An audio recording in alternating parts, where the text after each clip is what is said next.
আলোচ্য বিষয় হচ্ছে দশমা বিদ্যার দুটি গুপ্ত বিদ্যা।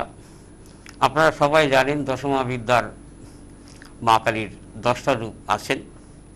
তা বিভিন্ন অ্যাস্ট্রোলজার, বিভিন্ন তান্ত্রিক এবং বিভিন্ন ব্রাহ্মণরা তার পূজা আদি করে থাকেন। তার মধ্যে সবচাইতে বড় ব্যাপার হলো দুটো বিদ্যাই হচ্ছে খুব গুপ্ত বিদ্যা। দশমা বিদ্যার মূল গুপ্ত বিদ্যা যেটা হচ্ছেন মা তারা এবং ব্রহ্মাস্ত্র বিদ্যা মা বগলামুখী। একটুখানি আটকাই, আজকে আপনার আলোচ্য বিষয় হচ্ছে দশ মহাবিদ্যা, যেটা মানে মহাবিদ্যা তার মানে 10টি রয়েছে, তার মধ্যে দুটো বিদ্যা নিয়ে আজকে আপনি আলোচনা করবেন, তাই তো? মানে 10টা মহাবিদ্যার মধ্যে দুটো বিষয় নিয়ে আপনি আলোচনা করবেন, যার নাম হচ্ছে একটা গুপ্ত মহাবিদ্যা আর একটা হচ্ছে প্রকাশ্য বিদ্যা। এই দুটো নিয়ে আলোচনা করবেন। এবং মা তারাকে কারা কারা করেছে, মানে এই কারা কারা সাধনা করেছিলেন, বা এই বিদ্যাটা আসল কি কাজ বা কিভাবে ব্যবহার হয়, সেগুলো কিভাবে সেই বিষয় নিয়ে সকলের সামনে তুলে ধরবেন, তাই? হ্যাঁ, এই রূপটাকে রূপান্তরিত করেছেন। মূল হচ্ছেন তারার মূল সাধক হচ্ছেন সাধক বামাখ্যাপা, এবং মা ব্রহ্মাস্ত্র বিদ্যা বগলামুখীর সাধনা করেছেন ভগবান বিষ্ণু। তা এটা যেটা ব্রহ্মাস্ত্র বিদ্যা বগলামুখীর সাধনা এবং মা তারার সাধনা, বগলামুখীর সাধনা ভগবান বিষ্ণু করেছেন সত্যযুগে, যেটা আমাদের সৃষ্টির প্রলয় ঘটেছিল। আপনারা সবাই জানেন যে আমরা মনুষ্য জাতিরা মনুর বংশধর। তা মনুর বংশগতভাবে আমরা মনুষ্য জাতিরা জন্মগ্রহণ করেছি। আমরা মনুষ্য জাতি হয়েছি শুধু একটাই কারণে, যে মনুর বংশধর বিধায়। তা এটাই হচ্ছে সবচেয়ে বড় বিষয় আলোচ্য।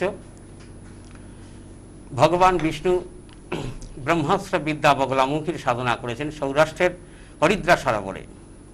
তার সৌরাষ্ট্রের হরিদ্রা সরোবরে যে সাধনা করে ভগবান বিষ্ণু তাকে সিদ্ধি লাভ করেছেন। শক্তির 10টা বিদ্যার মধ্যে এই দুটি বিদ্যাই খুবই গুপ্ত বিদ্যা, একটি মা তারা আর একটি হচ্ছে ব্রহ্মাস্ত্র বিদ্যা বগলামুখী। তাই ভগবান বিষ্ণু ব্রহ্মাস্ত্র বিদ্যা বগলামুখীর সাধনা করেছেন। আপনারা সবাই জানেন তিনি হচ্ছেন শক্তির দেবী। তার শক্তির পরিপূর্ণতা, বৈভব সম্পূর্ণতার রূপই হচ্ছেন মা ব্রহ্মাস্ত্র বিদ্যা বগলামুখী। আর আরেকটা জিনিস আপনারা জেনে থাকেন, জাগতিক উন্নতির ক্ষেত্রে এবং শত্রু দমনার্থে মানে অদ্বিতীয় একটি দেবী। তা এই বগলামুখী যেটা বলছেন শত্রু দমনের ক্ষেত্রে অদ্বিতীয় একটি দেবী। মানে আমাদের যদি গুপ্ত শত্রু বা কোনো শত্রু থেকে থাকে, তাহলে বগলা মায়ের পুজো আর্চা বা বগলা মায়ের যেগুলো এসে করছেন আর কি, সেই হিসাবে নিয়ম পালন করলে পারে অনেকটা আমাদের জীবন থেকে সেই সব প্রবলেম কেটে যেতে পারে। যেটাকে সৃষ্টির প্রলয়কে রোধ করে থাকেন যিনি, সমস্ত সৃষ্টির প্রলয় হয়ে গিয়েছিল। তাই ভগবান বিষ্ণু মা ব্রহ্মাস্ত্র বিদ্যা বগলামুখীকে সাধনার দ্বারা আহ্বান করে তার সিদ্ধি লাভ করে ভগবান বিষ্ণু নিজে বরপ্রাপ্ত হয়ে থাকেন। আচ্ছা, তা ভগবান বিষ্ণু নিজেই বরপ্রাপ্ত হয়ে থাকেন। সেই সত্যযুগে বিদ্যাটা সেই পরিস্থিতি অবস্থা সমস্ত ব্রহ্মাণ্ডর শিবকে বলা হয়েছিল সংহারকর্তা। কারণ ব্রহ্মা হচ্ছে সৃষ্টিকর্তা, বিষ্ণু পালনকর্তা, এবং ভগবান শঙ্কর শিব হচ্ছে সংহারকর্তা। সমস্ত জগতের যখন সংহার হয়েছিল সত্যযুগের মানে আরম্ভের, তা মনুর বংশগত হিসাবে এটা অনেকে জানাই আছে। তা সাধনা করার পরবর্তীতে ব্রহ্মাস্ত্র বিদ্যা বগলামুখী ভগবান বিষ্ণুকে উনি বর প্রদান করেন যে সৃষ্টির প্রলয় রোধ হয়ে যাবে, আবার সমস্ত সৃষ্টি সম্পূর্ণ জগৎ আবার আগের মতো প্রতিফলিত হবে। তা তদ্রূপ সেই আমল থেকেই মা বগলামুখীর সাধনা করেছেন, এবং বড় বড় শূরবীররা, মহাভারতীয় অনেক যোদ্ধারা এবং বড় বড় অসুররাও সাধনা সিদ্ধি লাভ করেছেন। শত্রু দমনের অদ্বিতীয় বিদ্যা। তা এই গুপ্ত বিদ্যার ক্ষেত্রে আমরা শত্রু দমন ক্ষেত্রে প্রয়োগ করে থাকি। তা যাদের গুপ্ত শত্রু অনেক থেকে থাকে এবং যাদেরকে ওই জাদু টোনা বান অনেক কিছু করে থাকে এবং তাদের বাড়িতে অপ্রীতিকর ঘটনা ঘটে থাকে, তা অনেকে ব্রহ্মাস্ত্র বিদ্যা বগলামুখীর সাধনা বাড়িঘরে করে থাকেন। তা এই বিদ্যার সাধনা বাড়িঘরে করা উচিত নয়, কোনো নির্জন স্থানে অথবা শ্মশানে। কোন বিদ্যাটা বাড়িতে করা ঠিক নয়? বগলামুখীর বিদ্যা। বগলামুখীর বিদ্যা যেটা গুপ্ত শত্রুর ক্ষেত্রে ব্যবহৃত হয়, সেই বগলা মায়ের পুজোটা ঘরের বাইরে যে কোনো নির্জন স্থানে বা ওই বাড়ির মানে আঙ্গিনার বা কোথাও কোনো জায়গায় গিয়ে মানে বাইরে একদম বাইরে থেকে বাইরে গিয়ে আর একটা বলে শ্মশানে বা শ্মশানে হলে সবচাইতে বেটার হয়। আর যদি শ্মশানে যাওয়ার মতো সবার সেরকম সাহস হয়ে থাকে না, পরিস্থিতি নাও থাকতে পারে বা অনেক দূরও হতে পারে, তা নিকটবর্তী কোনো নির্জন স্থানে বা নদীর ধারে, আচ্ছা, নদীর ধারে কোনো যদি বটবৃক্ষ থেকে থাকে বা পিপল বৃক্ষ থেকে থাকে, সেইখানে মানুষ সাধনা করতে পারেন, বগলা মায়ের সাধনা করা যেতে পারে। তাতে আমাদের গুপ্ত শত্রু, দাদা যেটা বলছেন যে আমাদের গুপ্ত শত্রু বা অনেক শত্রু রয়েছে যাদেরকে আমরা চিনি না বা হয়তো বুঝতে পারছি আমার কাজগুলোর প্রবলেম হচ্ছে, সেক্ষেত্রে বুঝে নিতে হবে যে গুপ্ত শত্রুর একটা ব্যাপার রয়েছে। সেখানটাতে সেই গুপ্ত শত্রুকে গুপ্ত বিদ্যার মধ্যে দিয়ে ঠেকানো যেতে পারে, তাই তো দাদা? যেটা বলছেন যে বগলা মায়ের একটা মায়ের পুজো আর্চা, বা সেই পুজো আর্চা যদিও আমাদের মানে নিজেদের দ্বারা সম্ভব কিনা জানি না, সেটা পুরোটাই হয়তো আমাদের শাস্ত্রী মহাশয়রা যারা রয়েছেন, প্রশান্ত দ্বারা যারা রয়েছেন, তাদের কাছে গিয়ে সঠিক নিয়মটা শুনে নিয়ে তারপরেই হয়তো পুজো আর্চাটা করাটা ভালো, তাই তো? হ্যাঁ, অনেক সময় আমরা বগলামুখীর তাবিজ করে তাকে, তার শরীরটাকে, দেহটাকে বন্ধন করা হয়। তাদের অনেক ব্যক্তির গুপ্ত শত্রু থাকে, অনেককে মানে কালো জাদু করা হয়ে থাকে, বা অনেকের টোটকা নাটকি অনেক কিছু করে থাকে। আজকালকার অনেক জায়গায় এটা অনেকেই শুনে থাকে। তা কালো জাদু যেটা হচ্ছে, কালো বিদ্যা যেটা থেকে থাকে, সেটা ইন্দ্রজাল বিদ্যার মধ্যেও আসে, বা মিশরি একটা কারাতি জাদু আছে যেটাকে মিশরি কারাত বলে থাকে। সেই মিশরি বিদ্যাটাও আমাদের মায়াজালের একটা অংশ। যদিও এই বিদ্যাটা আমাদের সনাতন ধর্মের, কিন্তু বিভিন্নভাবে বিভিন্ন সময় বিভিন্ন ভার্সনে সেটাকে পরিবর্তন করা হয়েছে। দেখা যাচ্ছে আমরা একই গীতা ভাগবত আমেরিকায় যারা পড়ছেন তাদের ভার্সন হচ্ছে ইংলিশ, এবং যারা আমাদের মানে পশ্চিমবঙ্গের বাইরে যারা পড়ছেন তাদেরটা হচ্ছে হিন্দি। আবার তামিলনাড়ুতে হচ্ছে সেটা তামিল ভাষায়। অর্থাৎ একই বিদ্যা, টোটাল সব কিছুই, তা এর ভার্সনটা একটু পরিবর্তন থেকে থাকে। তা সেক্ষেত্রে বগলামুখী শত্রু দমন ক্ষেত্রে আমরা তাবিজ কবজ দিয়ে থাকি, যদি কারো বিশ্বাস থেকে থাকে। আর এই বগলা কবজ যার কাছে থাকবে, শত্রুর মানে এত বড় ক্ষমতা নেই যে তাকে পরাস্ত করবে। মানে এক প্রকারে আমরা বলে থাকি সনাতন ধর্ম দিগ্বিজয়ী, অর্থাৎ তার বিজয় নিশ্চিত। যতই শনির দশা মহাদশা থাকুক না কেন, কেতুর দশা, রাহুর দশা, যত দশা থাকুক না কেন, সেই দশা টোটাল আলাদা। আর শত্রু দমনের ক্ষেত্রে টোটালি আলাদা। আচ্ছা। আর বড় বড় যারা মানে অর্থশালী ব্যক্তিরা আছেন, যারা বড় বড় বিজনেসম্যান আছেন, তাদের এই কবচটা কন্টিনিউ তাদের খুব প্রয়োজন থাকতে হয়। এবং প্রোটেকশনের ক্ষেত্রে, যেমন বৃষ্টিতে আমরা রাস্তায় বের হলে আমাদের ছাতা ইউজ করতে হয়, ছাতা ব্যবহার করতে হয়, এবং শুধু পায়ের পাতাটা ভেজে, কিন্তু গোটা শরীরটাই আমাদের বেঁচে থাকে, প্রোটেক্টিভ থাকে। আর যদি মনে করি যে না পায়ের পাতাটা আমাদের ভিজবে না, আমরা একটা গামবুট পরি প্লাস্টিকের, পড়লে তাহলে পায়ের পাতা ভিজবে না এবং শরীরটা বেঁচে গেল। তা ব্রহ্মাস্ত্র বিদ্যা বগলামুখী আপনার যত নেগেটিভ ধরনের কর্ম আছে সব বের করে দিয়ে আপনার দেহে সব পজিটিভ আনবে। আর কোনো ব্যক্তি যদি কোনো প্রকার কাউকে ক্ষতি করতে থাকে, অনেকে বলা আছে, অনেক গ্রামগঞ্জে শুনে থাকি, তাকে মাসানকালী প্রয়োগ করেছে, তাকে অমুক কালী প্রয়োগ করেছে। আগুন মাসানকালী বলতে কোনো শব্দ নেই। এবার আমরা চালানের মাধ্যমে যে বিদ্যাটা অনেক সময় অনেকে করা হয়, সেটাই হচ্ছে অনেকে বলে থাকি মাসানকালী। সত্যি কথা, মাসানকালী বলতে কোনো শব্দ নেই। আচ্ছা। এরা গ্রামে গঞ্জে আসলে আমরা শ্মশানকালী বলে থাকি, শ্মশানকালী বলে থাকি। সেই ক্ষেত্রে তাদের উচ্চারণের চেঞ্জের ভুলের কারণে সেটা শ্মশানের জায়গায় মাসান হয়ে থাকে। আর এই শ্মশানকালী বিদ্যাটা প্রয়োগ করা হয় শুধু কিছু কারণে, অনেকের ভালো করার জন্য করা হয়, অনেকে আবার ক্ষতি করার জন্য করা হয়। এবার আমি তো বিগত অনুষ্ঠানে বলেছি যে মাতঙ্গমণি ওরা স্বয়ং মা কালীকে বশ করে মাকে দিয়ে যুদ্ধ পর্যন্ত শিবের এগেনস্টে যুদ্ধ করিয়েছে। লাস্টে শেষ মুহূর্তে যখন মা মহাকালী শিবকে গিলে খেয়ে ফেললেন, তার অন্তর্পাত্রে ঢুকে গিয়েছিলেন, তখন সে তার ভুল বুঝতে পেলেন, তখনই তার ধূমাবতী রূপ আবির্ভূত করলেন, অর্থাৎ বিদ্যারূপ, বিধবা রূপ। তা এইসব বিদ্যার হয়তো অনেকে বিশ্বাস করে না, আবার ম্যাক্সিমাম ক্ষেত্রে বিশ্বাস করা হয়, যেটা কালো জাদু বিদ্যা অনেক বিভিন্ন চ্যানেলে দেখানো হয়ে থাকে। কিন্তু কারো ক্ষতির ক্ষেত্রটা আমি পছন্দ করি না, পৃথিবীতে যাকে আমি জন্ম দিতে পারি না, তার ক্ষতি করা, তার অন্যায় করার, সেটাকে আমি প্রশ্রয় দেন না, প্রশ্রয় একদমই দিই না। আমি একটুখানি ঢুকি, আমি একটা কোশ্চেন আমি এপিসোডের এই চলাকালীনই করব প্রশ্নটা, কিন্তু প্রশ্ন করার আগে আচ্ছা আপনি যেটা বললেন এই যেটা মা বগলার কবচ, মা বগলা কোনো যন্ত্রম হয়? বগলা কবচ হয়ে থাকে এবং বগলা যন্ত্রম হয়ে থাকে। একটা ছোট্ট মাঝখানে একটা প্রশ্ন করে, আরো বিষয়ের ডিটেলস অনেকটাই রয়েছে, আমরা ডিটেলসে যাব, কিন্তু আপনি বললেন যেটা সেখানে হলো বগলা মায়ের কবচ হয়, আপনারা বানিয়ে দেন, বগলা মায়ের যন্ত্রম হয় এবং বগলা মায়ের যজ্ঞ হয়। তো এখানে যদি আমি বলি যে কোনটাতে একটুখানি তাড়াতাড়ি হয়, কোনটাতে একটু স্লো হয়, সেইভাবে যদি কিছু বলেন।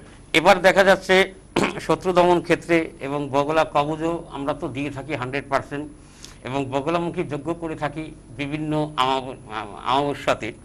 তবে এটা আমরা ম্যাক্সিমাম ক্ষেত্রে শত্রু দমনের ক্ষেত্রে আমরা কৃষ্ণপক্ষ অর্থাৎ অমাবস্যার তিথিতে করে থাকি, যাদের শত্রু মানে প্রচুর বৃদ্ধি হয়েছে এবং যাদের জাগতিক অশান্তিবোধ অনেক হয়ে থাকে, তা সেই ক্ষেত্রে আমরা কৃষ্ণপক্ষের অমাবস্যার তিথিতে করে থাকি।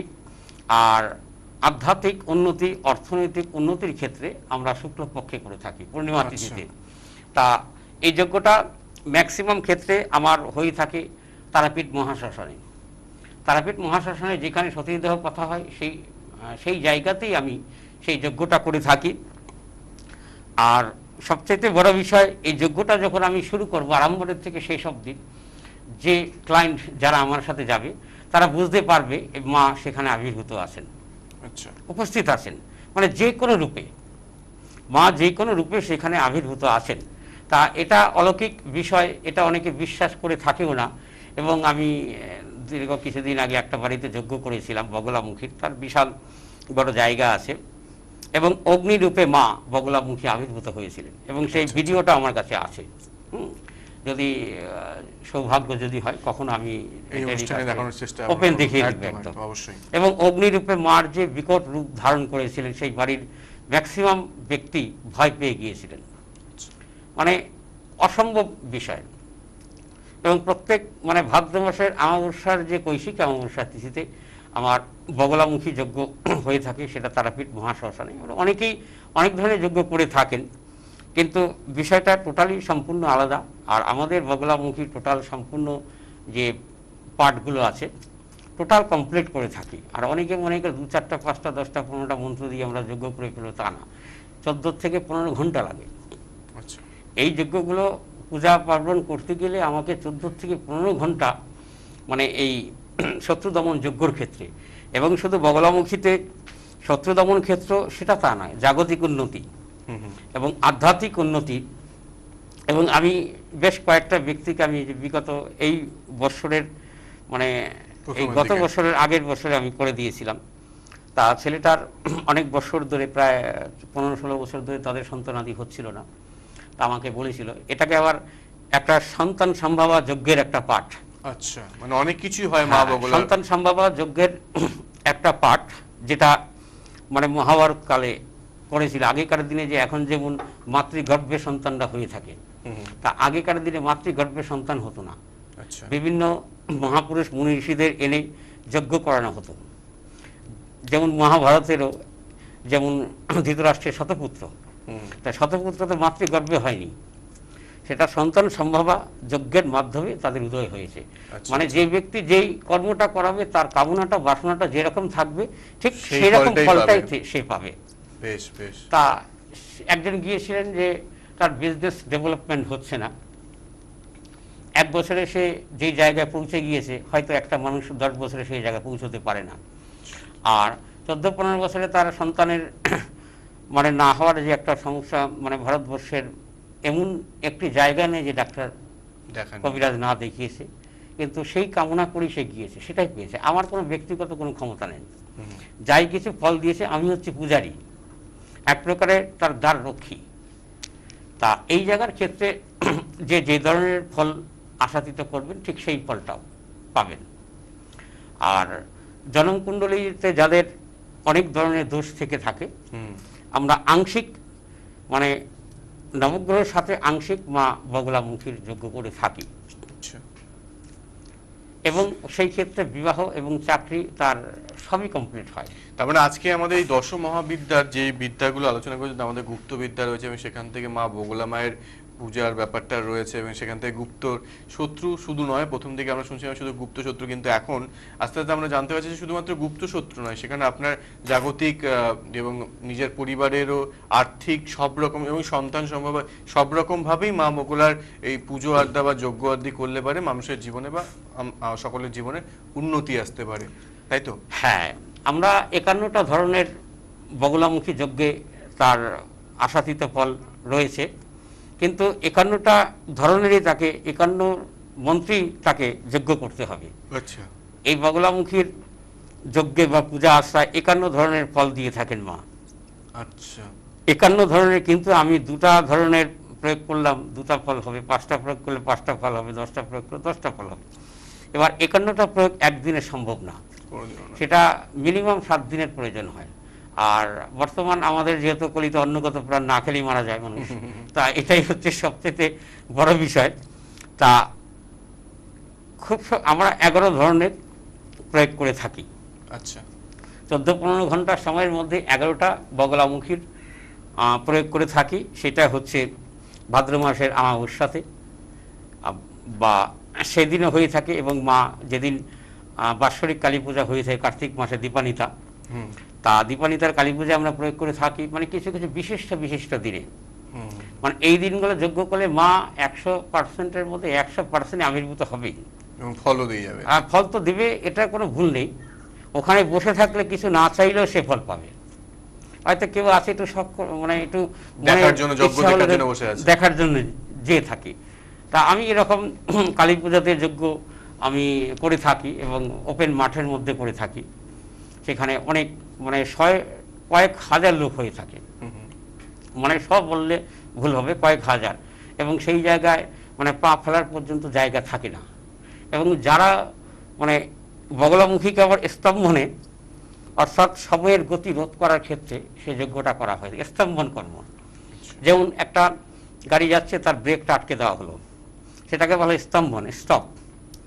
এবার আমি যখন সেই মন্ত্র পূজা পাঠ শুরু করব, যে মানুষ শুনবে স্তম্ভন হয়ে যায়, স্টপ হয়ে যায়, মানে তাদের মন হচ্ছে যে আরেকটু শুনি, আরেকটু শুনি, আরেকটু শুনি।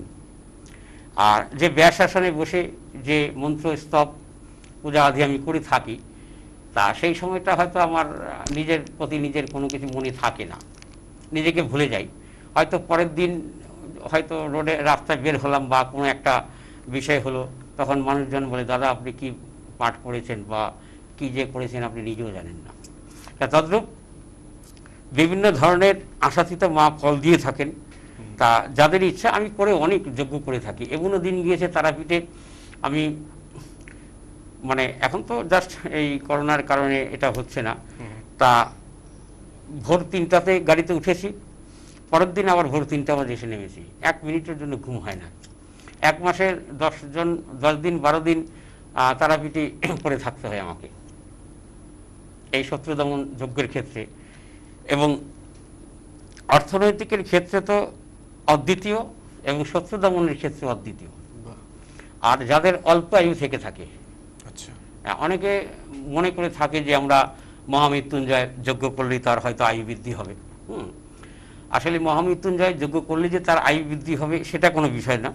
যে ব্যক্তিটার যজ্ঞটা পূজা আট প্রয়োগ, যিনি প্রয়োগ করবেন সে ব্যক্তিটার সাকসেসেবল কতটা, এবং তার সাধন শক্তি কতটা, এবার ওই ব্যক্তির উপরে বেসিস করে। যেমন সাপোজ একটি কথা বলছি, আমার ওই বামাখেপাড়া বলে একটু যেতে হবে। বামাখেপার মার শ্রাদ্ধ হচ্ছিল, বৃষ্টি গর্জন করছিল, আকাশে প্রচুরই, সে রান্না করছিল না, একটি খালি হাড়ির মধ্যে অল্প কটা আহার ছিল। তা মেঘকে সে গর্জন করে বলছিল, খবরদার আমার মার অনুষ্ঠান চলছে, আসবি না। চতুর্দিক দিয়ে বৃষ্টি হয়েছিল, কিন্তু সেই সীমানায় বৃষ্টি হয়নি। আর এই বামাখেপাকে ঘিরেই তারাপীঠ। বামাখেপারে যদি উদয় না হতো তাহলে তারাপীঠ মহাশ্মশানে হয়তো এত নাম থাকতো। যদিও সতীর পীঠ আছে, মায়ের 3 নয়ন পড়েছিল। তা প্রসঙ্গটা বামাখেপার উদ্দেশ্য করে, অর্থাৎ বামাখেপা হরযোগী সেই মা তারার মহাসাধক ছিল, এবং পূর্বজন্মে সে রামের গুরুদেব বৈশিষ্ট্য মুনি ছিলেন। আচ্ছা। তা তদ্রূপ এই ধরনের সাধারণ ভজন পূজা আশ্রা যারা করিয়ে থাকেন এবং বাড়িতে অপ্রীতিকর অনেক ঘটনা ঘটে থাকে, তা সেই ক্ষেত্রে বাড়িতে করা যায়। এবং অনেকে বিশ্বাস করে না যে ভূত প্রেত আছে বলতে বা আত্মা আছে, এটা অনেকে বিশ্বাস করে না। আমি প্র্যাকটিক্যালি রায়গঞ্জে অনেককে দেখিয়েছি এবং সেই বাড়িতে আমি যখন পা রেখেছি তখনই উদয় হয়ে গিয়েছে, এরকম অনেক প্রমাণ আছে। এবং সে আত্মাকে ডেকে তার সাথে কথা বলা হয়েছে যে কেন আসো, কেন এসছো, কোথার থেকে এসছো, কী কারণে, তোমার সমস্যাটা কী, তার সাথে আলাপ আলোচনা করা হয়েছে। এটা অনেক ক্ষেত্রে অনেকে জিনিসটা বিশ্বাস করে না। যারা নাস্তিকবাদী লোক তারা এটা ব্যাপারটা বিশ্বাস করে না। আর বিশ্বাসে মিলায় বস্তু তর্কে বহু। আর আমি যে এই যে তন্ত্রমন্ত্র ঝাড়ফুঁক করে থাকি, ভূত প্রেতাদির বা কোনো ব্যক্তির বা বাতাস লাগা, এটা ওপেন 3 রাস্তার মোড়ে আমার যে চেম্বার আছে, একটা নদীর ধার আছে, ওই 3 রাস্তার মোড়টার মধ্যে ঝাড়ফুঁক করে থাকি এবং ওপেন অনেক লোক দেখে থাকে, রানিং রোড আছে তো, যার জন্য লোকজনও দেখে থাকে, এর অনেক প্রমাণ আছে। আচ্ছা। এমন লোককে ঝাড়ফুঁক করতে গিয়েছে, তার হয়তো দেখা যাচ্ছে 1 ফিট জিভ বের হয়ে গিয়েছে। আচ্ছা। 1 ফিট। একটা সাধারণ মানুষকে যতই কিছু করা হোক 1 ফিট জিভ তার বের হবে না, ভিতর থেকে টেনে বের করার মতো, অনেকটা টেনে বের করার মতো, কিন্তু একাই বের হয়ে গিয়েছে, ছাড়বে না বা তার দেহ থেকে বের হবে না। তার দেহ থেকে কাউকে বের করছিলেন। অনেকে মারধর করে, জোর জবরদস্তি করে, এটা অনেক ওঝাতান্ত্রিকরা করে থাকে। আমার ক্ষেত্রে সেটা নয়। আমি মানুষকে কোনো কষ্ট দিয়ে কোনো কিছু করি না, মন্ত্রশক্তির